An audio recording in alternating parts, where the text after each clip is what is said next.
li nga xam ne nag moom moo di maanaam lu lëmbee tey actualité politique bi moo jëm ci wàllum 94 milliards maanaam presque boo xoolee ba ci biir téeméeri milliards yi nee nañ lu ci manqué bariwul tuuti la muy 94 milliards te mbir mi nag lu ko waral moom moo di ab titre foncier mbiru titre foncier boobu nag gis nañ ne daal dafa impliqué ki nga xam ne moo fi nekkoon ay jamono directeur général des domaines mu di Mamour Diallo moom sax ñuy fàttali ne jotoon na porte plainte wala boo bëgg na ko sax nekk ci yoon bi porte plainte ki nga xam ne moo di Ousmane Sonko waaye gis nañu mbir mi nag comme yegg na ci wàllum yoon moo tax ñun tey ci waxtaan bi ndax Ousmane Sonko bu ngeen xoolee yàggul dara ci fan yi maanaam dimanche bii ñu weesu rek nee na ki nga xam ne moo di Macky Sall da ko bëgg a liquider politiquement. alors Babacar am na ñaari laaj yu ma lay laaj mais ba ci njëkk d'abord est-ce que quand même l'arrestation enfin je dirais pas arrestation parce que arrestation amul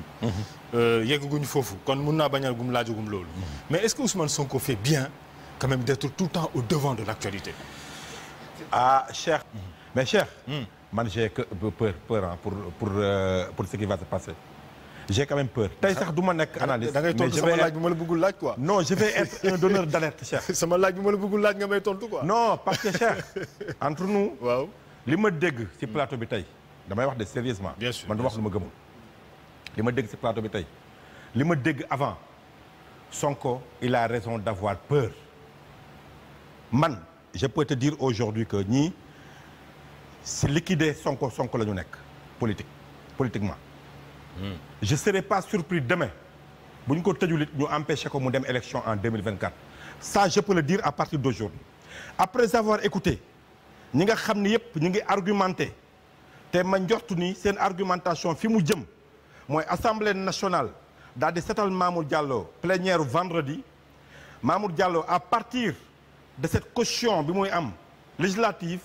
dem porter plainte lu ci mën a am ëllëg man ça me rappelle le cas de Khalifa Sall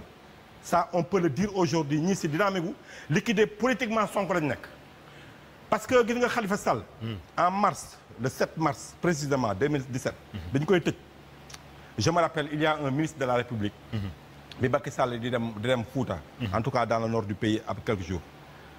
mu ne ma ñun de ñu ngi dem Fouta mais xam naa ni Khalifa Sall moom yaakaar naa ne bu ñuy ñëwaat dina ko fekk jël Rebeuss j'étais tellement surpris moment boobu je pouvais pas concevoir que ni Khalifa Sall dinañ ko tëj kaso jamais ma ne ko vous osez faire ça mu ne ma on va le faire te bi avant ñuy ñëw Khalifa Sall daj na ko bi ñu ko naree njëkk a convoqué mu amoon coow je me rappelle xaw ma lan moo amoon gars yi sursoir ko quelques heures xaw ma quelques jours après bi ñu ko convoqué le 7 mars dañ ko téye te gis nga dama lay wax régime bi peut-être pas pour tëj Ousmane Sonko mais on va l'empêcher ce qu'ils veulent aujourd'hui c'est un combat politique boo xam ni moom la ñuy mener à travers l'Assemblée nationale bëgg a jox Mamour Diallo une caution législative pour mu porter plainte mais pourquoi jant procureur kiiwul suivre l'affaire bi pourquoi ñu bëgg a xaar ba Assemblée nationale jox une caution législative à Mamour Diallo pour muy doog a porter plainte procureur à partir de là pour procureur condamner Sonko pourquoi le procureur depuis que Sonko l'a interpellé deful dara pourquoi kenn waxul ci justice bi kenn waxul ci tribunal à partir des interpellations de Sonko sur les 94 milliards parce que le Sénégalais li mu bëgg a xam mooy lan fan la 94 milliards yu jaar bu fekkee Sonko wax na dëgg ñu xam bu fekkee waxul dëgg ñu xam ce qui nous intéresse ñun Sénégalais mooy 94 milliards yooyu ndax dëgg la ndax génn na ci keesu Sénégalais yi par rapport à autre chose aujourd'hui nag li ñu ko jaarale Assemblée nationale en écoutant les positions des uns et des autres depuis quelque temps argumentaire bi may dégg lire ko je crois que fa ñu jëm c'est assez clair maintenant ils vont pousser Mamour Diallo à porter plainte contre Sonko après la plénière de l'Assemblée nationale vendredi te dama lay wax de après il y aura que des conséquences politiques looloo leen soxal maanaam li leen soxal du fan la 94 milliards yooyu jaar pour l'intérêt du Sénégal li leen soxal mooy un challenge politique qui est en train de déranger naka la ñu mën a fexe pour mais Babacar est-ce que politiciens yi jotul tamit ñu waxtaan ak politiciens yi parce que Babacar boo remonter un peu en arrière boo xoolee ñu jël élection présidentielle bi rek parce que mën nañu presque tout est parti de là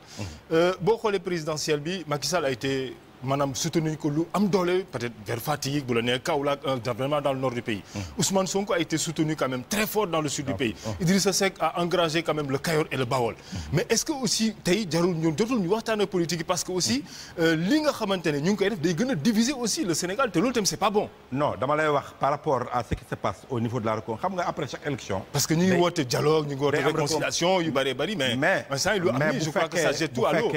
tout ça c'est lié c'est une chaîne man damay jàngat rek. waaw di xool fan la jëmee mais actes yi ñuy posé en tout cas dans le court terme affaire Sonko bii ñuy wax 94 maintenant après on verra lan moo nëbbu si ginnaaw est-ce que c'est un troisième mandat moo nëbbu si loolu wala leen loolu après on verra loolu mënu ma see wax parce que météo lay doon mais li ma lay wax si 14 maintenant recomposition politique bi am le président Macky Sall après on sera édifié ndax il ne veut pas un troisième mandat te loolu aussi maanaam donneur d'alerte bi ñuy wax ñun donneur d'alerte bi ñuy wax mooy que ni tous les Sénégalais que ça soit ay Y'en a marre ay tout ça gis nga au niveau de l'Afrique parce que c'est pas qu'ici il faut une grande coalition contre les troisième mandats en Afrique te loolu j'interpelle toutes les associations donneurs d'alerte muy Y'en a marre muy ñëpp à partir de maintenant parce que tu sais tout ça soubassement bi après dinañ ko xam est-ce que c'est pas le troisième mandat de Macky Sall moo nekk soubassement bi loolu mënuma see prononcer mënuma am benn argumentaire bu solide mais je crois que pour maintenant présager à ça contre loolu bañ ko écarter mooy que ni ñëpp dañu war a kii en Afrique parce que looloo am Guinée ba nar a yàq Guinée looloo nar a am feneen looloo nar a am fenn aujourd'hui il est temps qu'il y ait une grande coalition en Afrique contre les troisième mandats buñ ko xeexee ba mu jeex dootoo gisati benn président boo xam ne bu am 2 mandats di créer ay challenger politique am pour empêcher leen ñu dem mais li ma la wax nii tey jàpp ko mooy que ni le visée bi dans le court terme mooy empêcher à Ousmane Sonko de se présenter en 2020. mais Babacar du ma la nangu bàyyi damay toogaat ak yow tuuti parce que fi nga nekk am na solo Babacar silence Idrissa Seck noo ko gisee silence Idrissa Seck dégguñu ko ci coow li dégguñu kenn Sonko rek la ñuy dégg Madické Niang dem na tëju na Issa Sall déggatuñ ko gis nga moom écrasé nañ ko complètement politique. waaw mais xam nga Idrissa Seck du point de vue quand même comportement politique mën nañ ko comprendre fi mu nekk nii damay wax de waxuma lii ñëw après par rapport aux échéances parce que dañoo jóge ci élection présidentielle xam nga mën nañu def campagne tout temps entre ñaari élection mën def campagne boo jógee ci élection après avoir mobilisé énergie mobilisé argent xam nga fii leader politique yi daanaka sa dafe rek ngay génn yaay joxe yaay financer sa bopp nga génn ci loolu mais après da ngay continuer di entretenir ay militants par rapport à des actions politiques mën nañu comprendre loolu mais aujourd'hui noppem bi par rapport à ce qui se passe ça peut être une stratégie politique mais dama ni la bu fekkee moom il veut vraiment demeurer sur la scène politique continuer nekk deuxième bi peut-être sax suba nekk président il faut que mu gën a fës ci bëtu Sénégalais yi loolu nag c'est une stratégie à long terme boo xam ni entre 2 échéances Sénégalais yi gën koo gis loolu wax naa ko mercredi yu passé Sénégalais yi gën koo sentir auprès des Sénégalais gis nga Sénégalais yi Cheikh bis boo souffrirul bu ñu la yërëmul pour ñu jox la suffrage du métti gis nga victimisation yi fi wax loolu la il faut que ñu yërëm te Idrissa Seck on a l'impression quand même c'est pas pour le dénoncer ou pas que souvent fenêtre bi lay jaaree bu nit ñi di jaar ci buntu bi il a l'habitude de passer par la fenêtre maanaam raccourci yu bëri yi muy utiliser pour mën a faire face ci kii politique toujours veille échéance lañ koy dégg mu def ay échappé daal di delluwaat